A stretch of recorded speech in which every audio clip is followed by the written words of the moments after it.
It's game night, but not night. It's game day. It's game day. Game day. It's game day, everybody. This feels a little weird. What is everybody? Welcome to the pregame show. Let's go. Presented by Miller Lite. What time is it, boys? Oh, it's Miller time. Miller time. Thanks for asking. It actually is happy hour. It is Miller time. Yeah. Miller time at the moment. We're also coming to you live from the Toyota Lounge, streamed by your Front Range Toyota Store. Toyota, the official vehicle of DNVR. On this pregame show, we're going to talk about what does it take to beat the Cavs. Very good team. Can they get it done on the road tonight?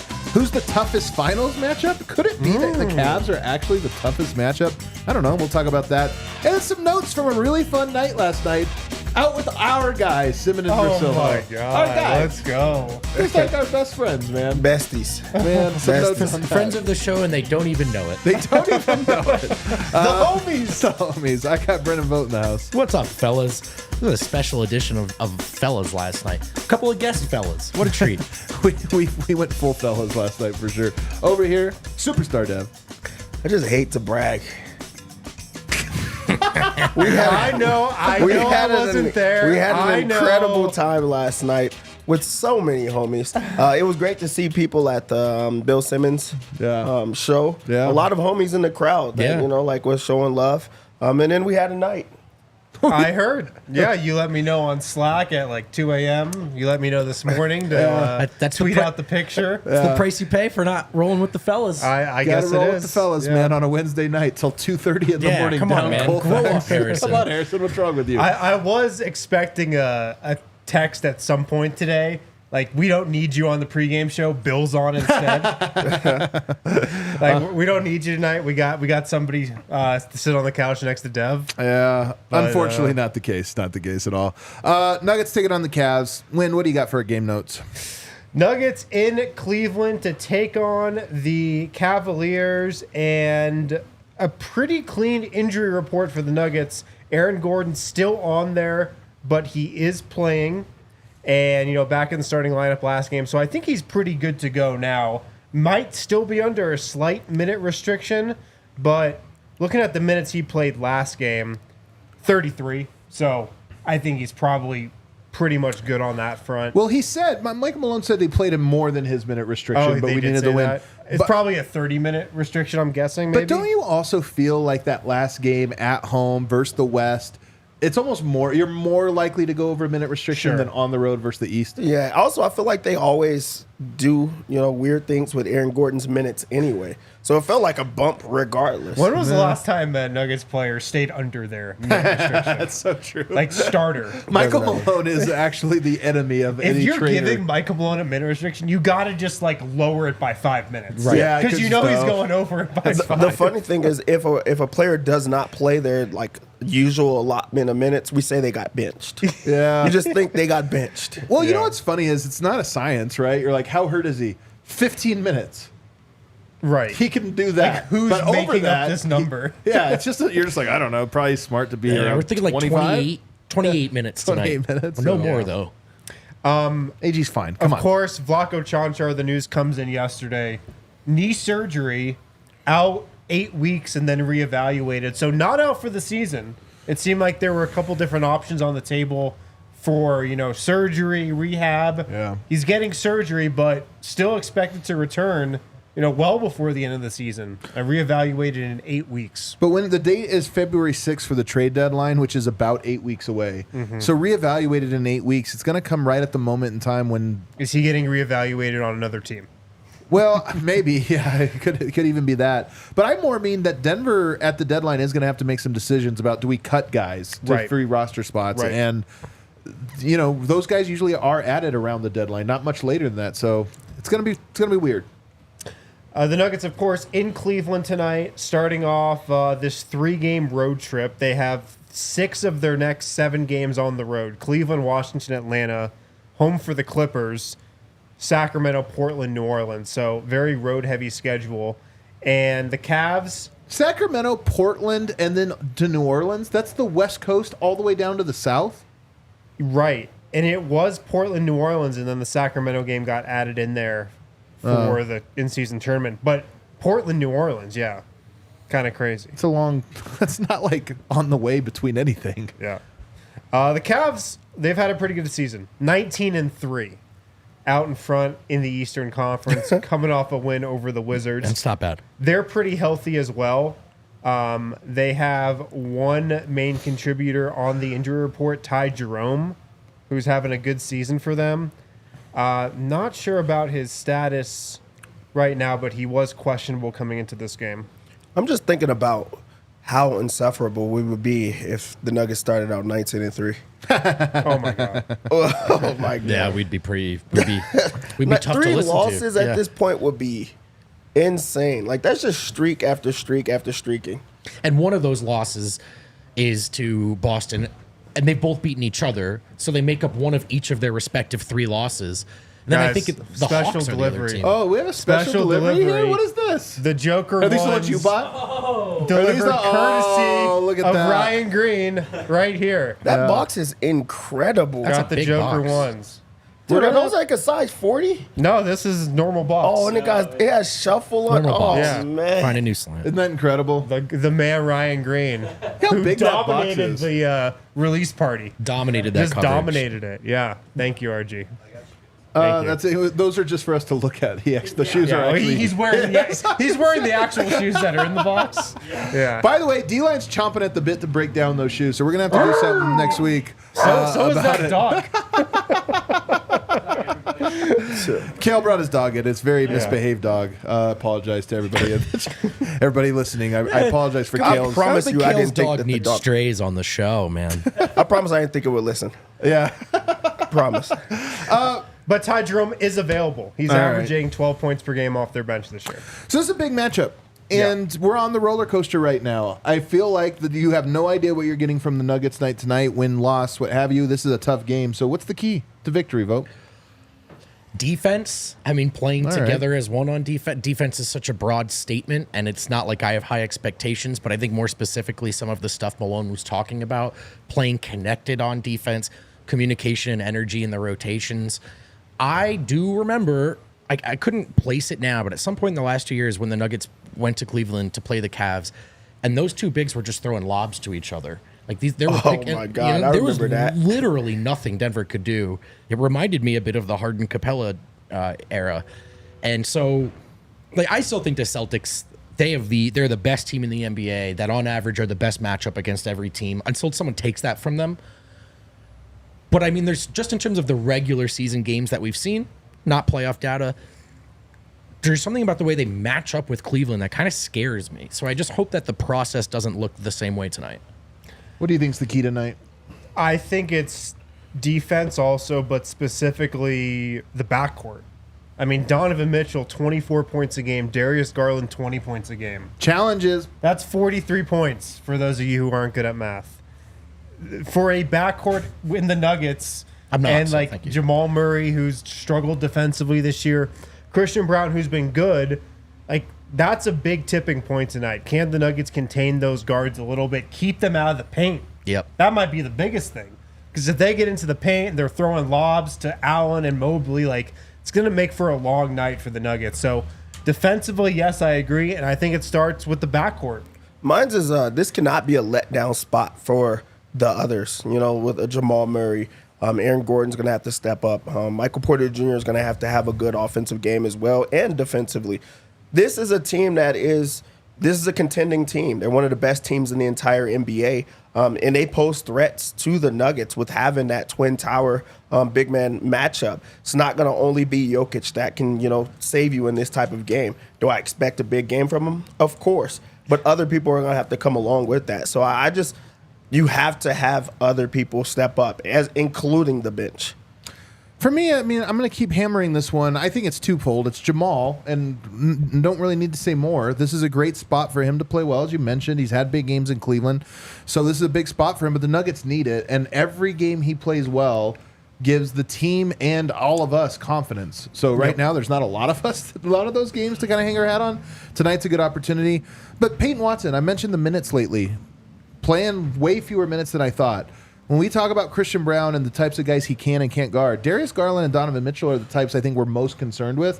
I want to see CB do a great job on those guys, but I want to see Peyton get that assignment too. And I want to see him impact that assignment. I would love for him to guard Donovan Mitchell tonight and shut him down, because that would give you confidence of like, all right, that's a mold of player we weren't sure about, and we saw it. So that's where I'm watching. That's what I'm keeping my eye on. If we talk about the East matchups, I mean, I don't want to put the cart before the horse here, boys, because it doesn't necessarily at the moment feel like we should be talking about the finals. Sure. But should they make the finals, I'm curious who you guys think would be the toughest matchup to come out of the East. What do you think, Dev? I mean, Boston. Still Boston. Yeah, you have to go with Boston. They're the defending champs, and it's for a reason. And they won in convincing fashion. Like, that was them just running through everyone that they played last year. They also seem to be on a streak as well this year. They have a very good bench with the sixth man of the year right now. Porzingis is getting back healthy and playing a bit more. They have a superstar in Jason Tatum, another star in Jaylen Brown, and they're coached well. They also shoot the three ball extremely well. That is a team that is going to be – no one wants to play them. They're the best team in the NBA right now.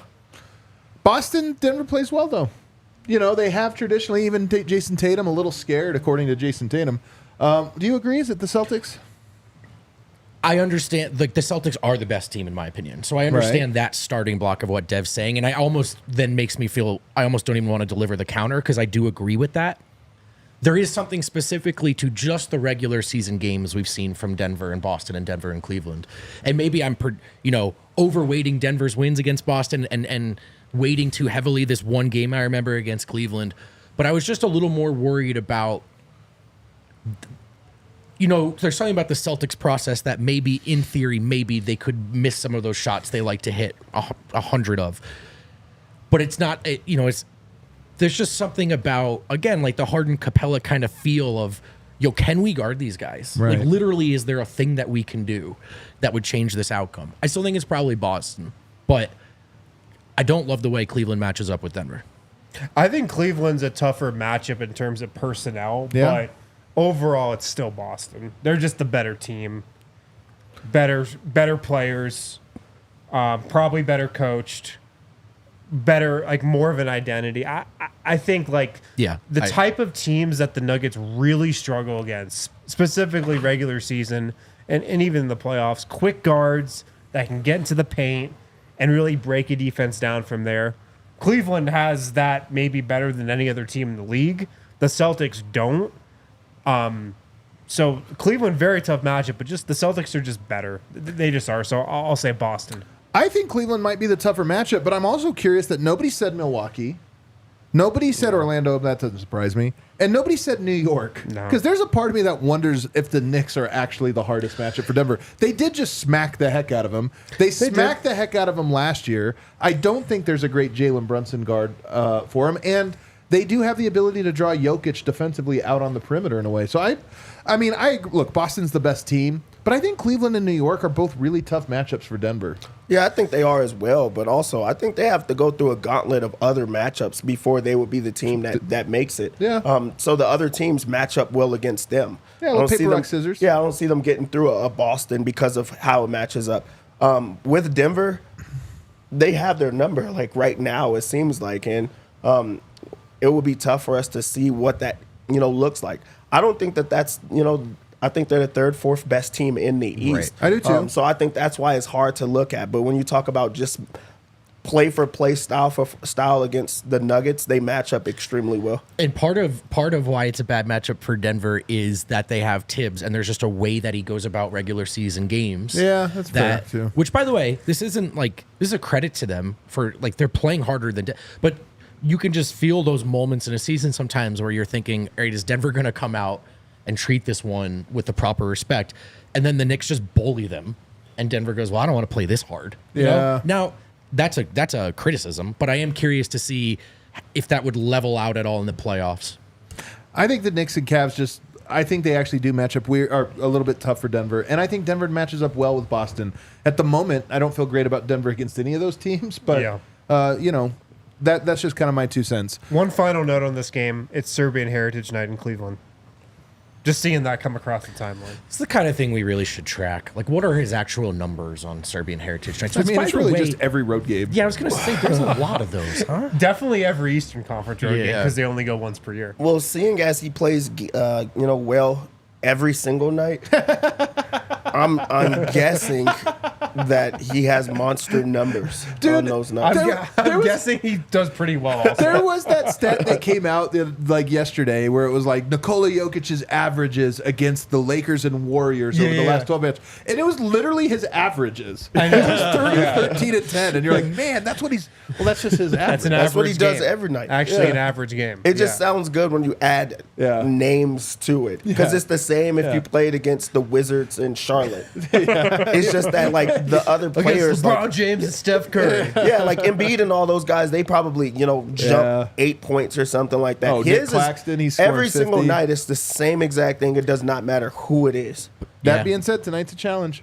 Oh, tonight's a big challenge, man, for Jokic, for this whole team. And but it's also an opportunity. It is an opportunity. The swings of a regular season are hilarious. Yeah. Sometimes you know a team already enough to just sort of sit through the swings. I don't know that we do this year, right? Yeah. So we're really riding them. But with that comes highs, man. And so if you go out and you play well against Cleveland, you look back at it and you go, well, they've beaten some good teams too. But they've got to do that first. And I understand everyone's apprehension. I mean, just going back to a few years ago, because Vogt alluded to it, where Cleveland kind of just went after. It was the big man matchup 2-2, like mano or whatever you want to call it. Jokic had a monster night against them, but they were the number one team, defense in the NBA at that. Are they still on pace for being a top 5 defense? Because I remember that 10. being a game that stood out to me for Jokic because he had a monster game against the best defense in the NBA, and it was a crazy They're stat number line. 8 in defense right now. Yeah. Number 3 in offense. And they're scoring more. That's pretty crazy. But yeah, I mean, having Mobley and Jared Allen, that poses a threat for any big man in the league. And with Jokic, they have to play it a bit different as well. But I think that he loves those type of challenges and trying to figure out them type of puzzles. I think that this Cavs team, they just drive so well. What did Michael Malone say last game that I just loved? In this league, the streets talk. And if you're getting targeted, you better sit down and guard because everyone, if you're a mark, they're going to say it. Tonight, that's what they do. They try to get you on an island. They try to attack and kick out. And Murray's going to find himself out on an island a lot tonight against Donovan Mitchell, against Darius Garland. And we'll be curious to see how he handles it. Let's shift gears real quick for 3-4 minutes here. We got to go watch Bill Simmons, Ryan Russillo, 2 of my personal favorites. I still think Simmons 25 years ago was the best at this and really got me into sports media as just a consumer. And here we are 20 years later. He's still so freaking good. And I really enjoyed seeing last night the entirety of the Fillmore sold out, watching the event.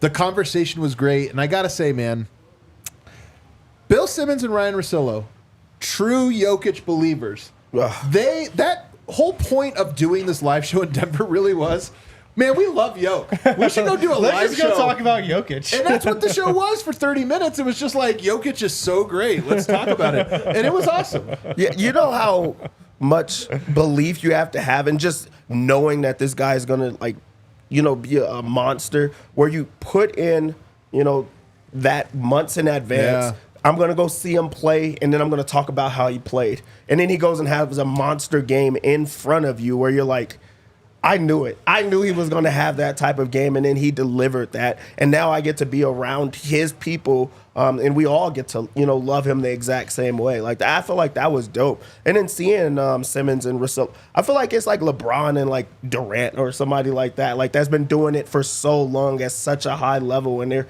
still doing it at that level 20 years later. Yeah. Yeah, I mean, on some level, I think a lot of us got into this because of the stuff that those guys have been doing for a long time, especially Simmons. I think even some people that would tell you they're not fans of Simmons, maybe are more largely like their fandom basketball is maybe more largely attached to what Simmons created and did than they think. Yeah, like they might have moved on from it, but at one time it got them in. Yeah. And by the way, I think they're still the best, but it was just really fun. It was really fun. The best part was that they said, we're going to do this Jokic thing. And then they actually did it. They were like, we're going to give you just Jokic, fan fiction, right? And not even fan fiction, just porn is what they call it. They call it porn. Actually. Yeah. And then they did. It was 30 straight minutes of Jokic might actually be, as good as all of his supporters said he is. And you guys might not know this about the panel up here, but Superstar Dev is one of those guys that literally knows everyone and everything. Yeah. So of course you were able to pull off the go have a beer with him. Just hit him up. I don't know how you do it. That was crazy. Dev always has it. So that was a crazy night. We got to have a nice little night on top of that, and this is why I say they're true supporters, because you do a show and then you wonder what a guy. We were lucky enough to get to talk to both guys afterwards and get them. They were actually more effusive in their Jokic praise. Yeah, I was going to say, what'd you guys talk about in private? It was almost like they were like, all right, that was our public take, but our private take. Yeah. Simmons Bill's like, he's better than Bird. 9 to well, come on. But he had him in the 9 to 13 range right now. He actually did just say that he is Bird, though. Yeah, they kept saying. First off, shout out to Mike and Mark. That was Thank you. those are real ones.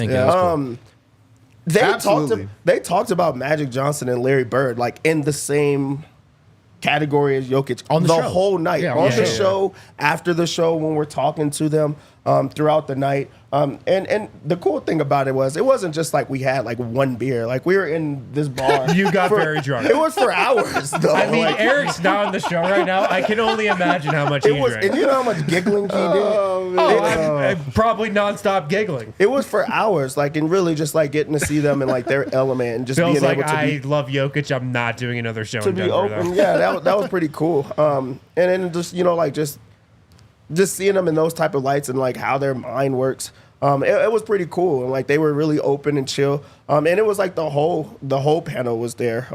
What is nephew Kyle?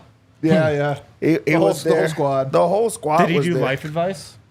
No, he did not do life advice. They didn't. But everybody loved that. What is the other guy's name? I really liked him. Steve Cerruti? Yeah. Cerruti was the man.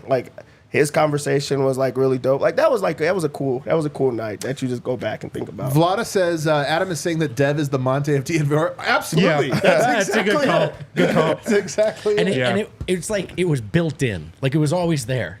It was just born with a network. You know what I mean? It's just Come out of happens. the womb with a Rolodex. Yeah, exactly. But it was always cool, man. And like I said, I've been in this industry now. This is 10 years. And it's weird because I've now checked all the boxes.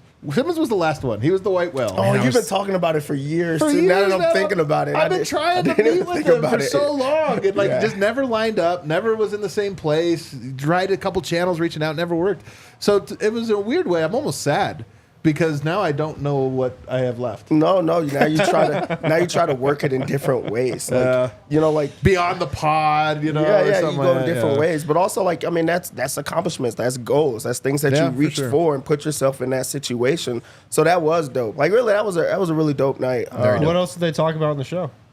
I'll go listen to that show. We got to get to our betting segment here. Well, I just want to say really quickly, if anyone's wondering, yes, the fellas did let him know that I hate Boston and Tatum right away. Right off the bat. First line. Just so you know. Our pregame picks are presented by Bet365. Download the Bet365 app and use code DNVR365. Deposit $10 and place a bet of $5 to get $200 in bonus bets and a code to get the first 2 months of Altitude Plus, courtesy of Bet365. Must be 21 or older, physically located in Colorado. Please gamble responsibly.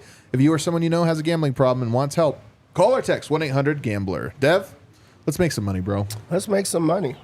I spent a lot last night. Nuggets come into this game as What's Bill's drink? Stop. I don't. 4.5 point underdogs. I'm not going to touch this line. I can't do anything with it. I can't take that line. I can't not take that. we want the Nuggets to show up. I just want the Nuggets to show up in this You're one. not feeling confident. I'm but not you don't feeling wanna say confident, that. but I don't want to not, You don't say want- yeah. I get you, man. I'm I going to get go you. with the over 234, though, in this game. I do think there's going to be a lot of scoring. I do think that both teams are going to try to measure each other out. So I Okay. do think at the beginning it'll be slower, but after that it's going to be the floodgates opening. Can I stay away from that one too? Absolutely stay away from that one. All right, cool. But enjoy it if it gets over 230. This is an enjoy. Okay. Are you surprised the 234. Nuggets are only 4-point underdogs? A lot of respect for the Nuggets, man. Yeah. On the road, too. On the Yeah. road. I am shocked about that one. I mean, On- how many of these losses for Cleveland have come at home? One. On the Cavs side of things, let's start with the Donovan Mitchell. Why not? I'm not going to go with the monster scoring night that we probably see. I'm going to go over 4.5 assists. All right. For him. They're just a deeper squad. He could get going in different ways, but also he doesn't pose the same type of just scoring every single time, which makes them a little bit more dangerous of a team. I think that 4.5 is just a very low line. I think he gets it. He gets over. I'm gonna go with Evan Mobley over 26.5 points plus rebounds. Why are you going there? Because he finishes around the rim and they throw it up to him every single time. And he doesn't demand the ball. He's not a back to the basket type of scorer, but they'll throw it up. And those athletic bigs, they give Jokic problems. He just doesn't try to go up there and try to defend in that way. So I think he has one. On the Nugget side of things, we always start with the 3-pointers. I'll admit it, I'm scared of the 3-point line because nobody's shooting them, which is why I'm going to go with the one guy that is shooting them. I'm going to go over 1.5 3-pointers for Nikola Jokic. Man, when we crowded paint, I think this is a smart bet. He's going to have to open it up with the shooting. I also think he's going to have to assist in this game, just because I don't know if they're going to just try to have him be a bruiser the entire time. So the 3-point line is open. I think he hits it. They have a very low line for Michael Porter Jr. on scoring, which is wild. He's been getting 18, 20, 22 without the 3-point line. The three is going to come back eventually. They have his line at 16.5 on points. That's just way too low. Who is It's this? too low. Michael Porter Jr. I agree with Dev. I don't. 15.5. It came down It even. went Yeah, down. and listen, I don't Porter's not dropping 30, but the 16 number is pretty good.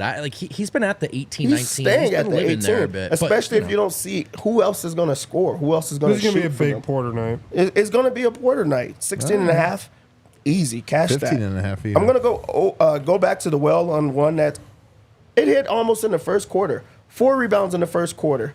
He only finished with 6. I'm a bit shocked, but they have Christian Brown's rebounds at 4.5. It's a tough rebounding night, but I believe in him. Let's do it. He's going to get it. He's going to get it. I also like him at points plus rebounds, as always. But I'm going to go with the over 4.5 rebounds. This is a vibes check bet, so you don't have to take it. And also, I know a lot of you guys aren't. I'm going to go with over 18.5 for Jamal.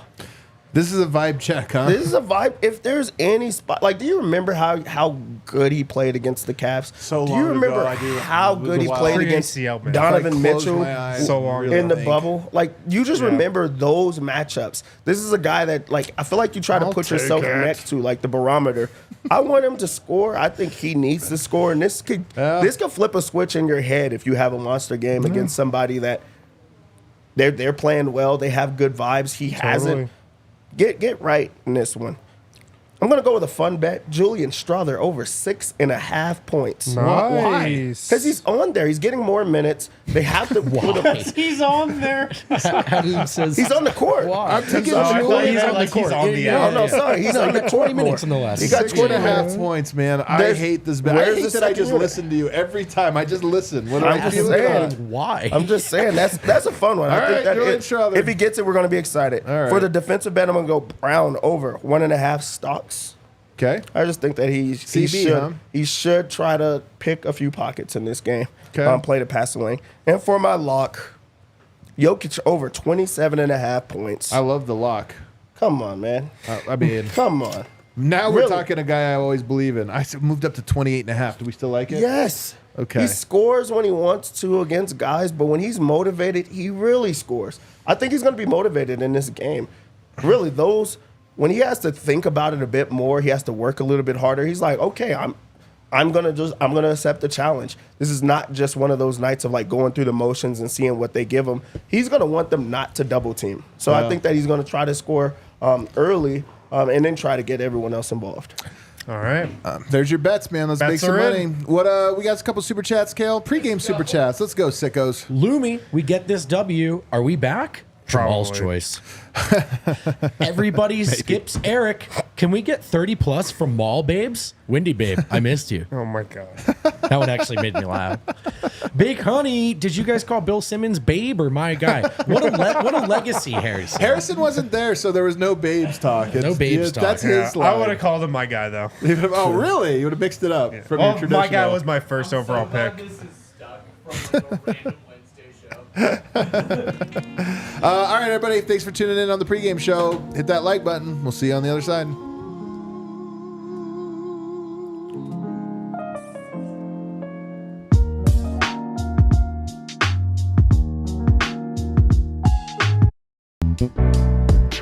We all silly like the mayor.